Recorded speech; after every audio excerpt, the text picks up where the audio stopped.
کہ آپ جانتے ہیں اللہ کن سے محبت کرتا ہے؟ پتہ ہے یہ کیسے پتہ چلتا ہے کہ اللہ تم سے محبت کرتا ہے؟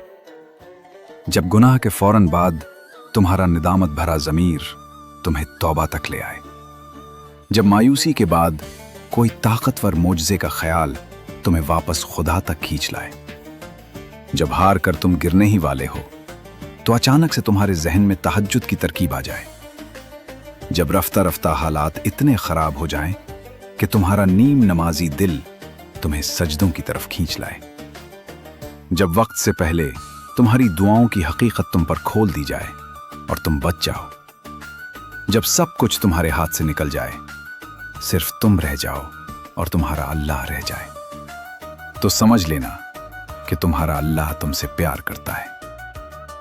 ہر وہ چیز، ہر وہ انسان جو تمہیں گھما پھرا کر واپس اللہ کے پاس لے آئے، وہ اللہ کی محبت ہی ہے، پھر چاہے وہ چیز تمہیں ملے یا نہ ملے۔ کسی کا مل جانا بھی اللہ کی محبت ہے اور کسی کا کھو جانا بھی۔ آزمائش بھی نعمت ہے اور آسانیاں بھی۔ اللہ جسے جتنا آزماتا ہے وہ اس سے اتنی ہی محبت کرتا ہے، کیونکہ وہ جس سے محبت کرتا ہے اسے ہمیشہ اپنے قریب رکھتا ہے۔ یاد رکھیں، اگر آپ بار بار اللہ کی طرف پلٹ آتے ہیں تو یہ اس کی محبت کی سب سے بڑی نشانی ہے۔